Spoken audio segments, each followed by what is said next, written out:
slow, sometimes I rhyme quick. Sometimes I rhyme slow, sometimes I rhyme quick. Bomberjack, tu és o homem dos 7 instrumentos no que diz respeito ao hip-hop. Tu, DJ, produtor, MC, promotor também de concertos, jornalista e editor de uma revista, a Hip Hop Nation. Para além disso, outras coisas, não é? Porque também começaste a editar discos e a distribuir discos. Eu fazia mesmo o processo todo. Tudo. Mesmo... O que é que te faltou? Foi uma ótima aprendizagem. Também fizeste b-boying? Isso não, dança não. Grafite? Não. Essas duas vertentes não exploraste. Parte musical só. Mas foi uma coisa, tem muito a ver com, no fundo, quem é que eu sou, estás a ver? Eu sou um filho único. Tudo o que eu fiz e tudo o que desenvolvi, aprendi sozinho. És um autodidata. Completamente, a ver o que os outros fazem, a ver filmes, a ver vídeos, a ver ao vivo. Portanto, e muita coisa tive que me desenrascar sozinho e vai em frente, estás a ver? E foi assim que também aprendi e consegui chegar onde cheguei na altura, não é? Não tinha amigos, não tinha família que gostava de hip hop, não conhecia ninguém, estás a ver? Foi mesmo a título individual que eu fui descobrindo as coisas. E das viagens que eu fiz uma viagem mais ou menos nessa altura a Nova Iorque e comecei através da MTV, através da minha viagem a Nova Iorque, comecei a ver o espírito de hip hop ao vivo. Estamos a falar de início dos anos 90? Início dos anos 90, entre 95 e 98. Fiz 2-3 viagens a Nova Iorque Mas a primeira mixtape que eu recebi tua deve ter sido para aí 94 ou 95? Sim, 94, sim. 94? Sim. Ou seja, só com cenas, ou seja, como faziam os DJs na altura. Sim. Os DJs, hoje é uma coisa que caiu um bocado em desuso, não é? Porque as mixtapes hoje são outra coisa, não é? Passaram a ser outra coisa, mas na altura, e eram mesmo em cassete, não é? Era uma grande influência mesmo para toda a gente, para os MCs, para os DJs, era uma ótima forma de promoção. E eu lembro de, mesmo hoje em dia acontece, se tu fores a Nova Iorque, vem sempre um grupo de gajos ter contigo vender-te CDs. Portanto, isso não acontece, mas são uma grande merda de CDs. Mas na altura também havia isso, não é? E esse é o espírito da mixtape. As próprias, na altura, as próprias bandas querem mostrar o seu trabalho vendendo as cassetes. Foi o que eu acabei de fazer, acabei de simular também o que se fazia lá fora, mas cá em Portugal. Na altura não havia mesmo nada. Eu lembro das imagens que eu tenho, para além de enviar para o teu programa as mixtapes. A imagem inicial que eu tenho era eu andar no bairro Alto à procura de sítios para vender as mixtapes, de encontrar o Super Shore, e ele dizer, vai lá abaixo, não sei o quê, vai vender ao Eldorado, e também estava o Tequila. E foi assim que começaste a conhecer pessoal? Eu conheci mesmo, principalmente conhecia os grupos de hip hop portugueses, foi através do teu programa e foi essencialmente através dos concertos. Portanto, na altura os concertos, o público era os grupos de hip hop. Exato. Eu tenho umas filmagens aí de uma festa que eu fiz em 95 e tu vês as caras todas, é o hip hop, pouca gente não cantava, estás a ver? Não tinhas aqueles gajos só de curiosidade, não tinhas. Se estava lá um gajo, é porque o gajo cantava e fazia parte do hip hop. Como é que foi a cena do DJ que te chamou a atenção? Foi mesmo a parte musical, porque como era uma pessoa um bocado solitária, comecei a ouvir, dava muito valor à música e ouvia muito, era quase o rapaz do Walkman, andava sempre com o Walkman, raramente falava com as pessoas e estava sempre a ouvir hip hop e essas várias cassetes. E começaste a ouvir hip hop nessa altura ou mais atrás? A altura foi mesmo de 94, 95. Depois, mais tarde, é que fui foste buscar o passado. Fui conhecer a história, mas foi na altura que eu ouvia, foi o Tribe Called Quest, foi as coisas mais impactantes. Aliás, foi o primeiro, se calhar foi o primeiro álbum que compraste. Foi mesmo, até tenho aí os vinis.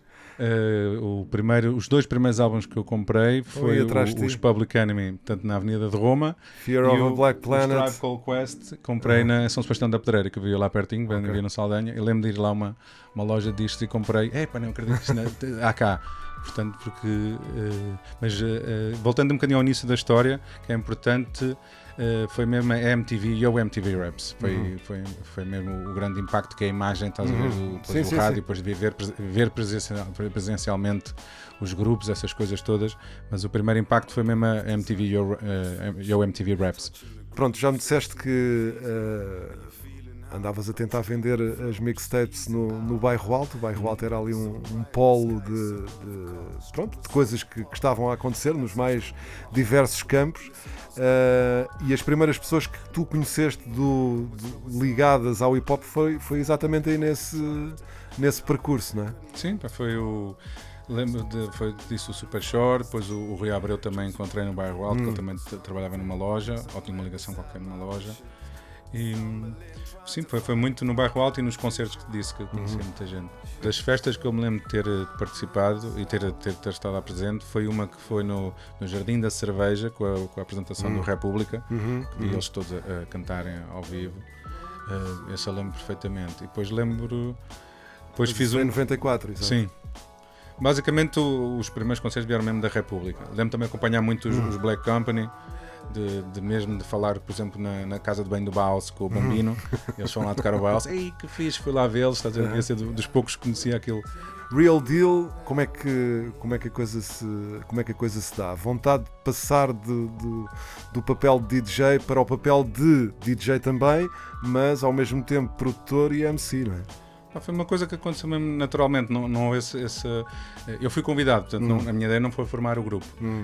Foi a Shane que ouviu o teu programa, estava à procura de um DJ e a Shane, entretanto, sabes o que é feito dela? Está em Inglaterra agora. Okay, está em Inglaterra. Okay.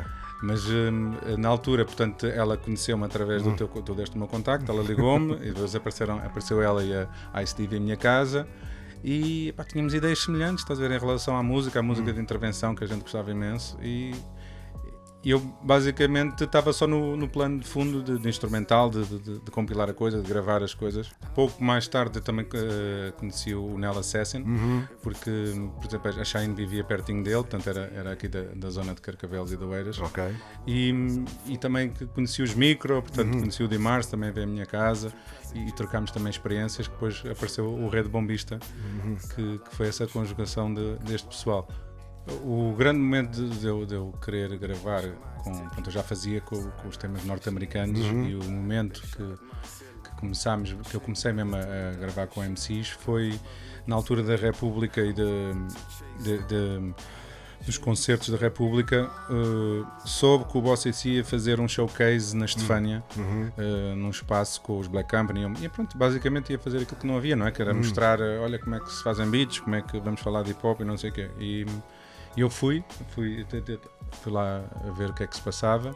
Estava o Knowledge, o Valé também apareceu, o Bossa na altura já tinha um gravador de pista das Fostex, e foi aí que gravei com eles, que foi muito fácil de gravar. Fostex, mas para gravar em cassete, não é? Sim, exato. Um gravador 4 de pistas pistas, exato, 4 pistas. Aliás, as mixtapes todas da MCs foi feita através desse gravador de pistas. Eu acho que ainda está na garagem da minha mãe, deve estar lá. Então, esse momento foi tão interessante porque foi tudo na hora, era o que eu gostava de fazer, estás a ver? Escolhemos os temas, improviso, mistura, eu improviso, eles também improvisam, vamos todos escrever e fez-se muito bem, ficou muito a giro. E essa primeira sessão aparece em alguma mixtape? Sim, é no Ghetto Talk parte 2, que eu fiz um parte 1, é no parte 2. Que foi em 97 que a gente teve aqui a ver. Essa foi então a primeira mixtape com MCs e freestyle, não é? Penso que sim. Exatamente, foi através desse dia que depois comecei a ir às festas, convidar o pessoal. Um dos momentos mais importantes que eu agora, por acaso agora encontrei no Facebook, é o Zé Rui. Foi o rapaz que me convidou para tocar ao vivo na Margem Sul, e é a minha capa do Reencontro Volume 2. Estou eu a tocar no meio de um campo de futebol. Sim. Estás a ver? Isso, penso que é perto da Baixa da Banheira, não tenho bem as coordenadas, mas lembro-me desse momento, acho que foi mesmo o primeiro momento de tocar ao vivo, de estar eu lá com o gravador, com a mesa de misturas, a tocar para um grupo de pessoal. Mas e com MCs contigo ou só também estavam penso que também estavam alguns MCs, agora não sei se teve microfone ou não, mas lembro da minha primeira atuação de ter sido aí. Vendias muitas mixtapes, porque isto era tudo trabalho de... tu é que fazias as cópias, sim, digo eu. Fazia a capa, fazias tudo? Sim, trabalho de design gráfico, tudo. Sim, chegou-se a um ponto depois, um segundo ponto depois da República, estas coisas todas, um ponto de viragem foi mesmo a Godzilla e os DJs, o Rasca Crew. que portanto, montaram ali um negócio muito agir com os vinis e começaram Depois começou, para muita mim, gente ia lá, pronto, começou a ser um ponto de encontro que não havia, estás a ver? Para além das festas que havia, não é? Era importante. e um ponto para vender também as Sim. mixtapes que já eram vendidas em algumas lojas de roupa, não é? Sim, de sim, streetwear. Sim, que eu tinha. Então aí foi mesmo a forma de chegar ao teu público, não é? E era o ponto de encontro mesmo do hip hop nacional, porque ia pessoal lá do Algarve, do Norte, ia todos lá tentar apanhar as cenas, estás a ver? Para mim a Godzilla foi assim uma cereja de ouro no topo do bolo. E o nome Bomberjack? Pá, o Bomba Jack foi uma mistura de várias coisas. Na altura também via muitos Monty Pythons e eram duas coisas assim rápidas que eu associava, que eu via na altura, que consumia na altura, era Monty Pythons e Public Enemy. E então eu sei que há lá um tema dos Monty Python que é o Lumberjack. He's a Lumberjack and he's okay. E depois eu queria também ter uma sonoridade dos Public Enemy em termos de palavra, que eles eram muito na cara, muito aquela coisa I'm black, I'm back here. Estás a ver? Então tinha que ter essa sonoridade de Bomberjack, estás a ver? Então mostrei o Lumberjack dos Monty Python com o Bomberjack, que era largar bombas em vinil. Okay. Que fazia, os DJs na altura faziam muito essa ligação. I'm dropping bombs. E depois punham os vinis. Portanto, pôr bons temas era dropping bombs, era a associação. Então, quem é o gajo que dropa as bombas? É o bombardeiro, não é? O Bomberjack. E foi assim uma mistura das duas coisas. Mas também tiveste um AKA que era o DJ Guilhotina, não é? Isso foi mais tarde quando eu quis separar o MC do DJ, sim. Okay. Também criei Pronto, que era fixe ter um DJ que estivesse associado a um corte qualquer, tá, ao X-At, ao Facas, ao sei lá, e pensei o que é que corta mais? É corta guilhotina, tá, portanto a ideia era essa, era associar algo que cortasse.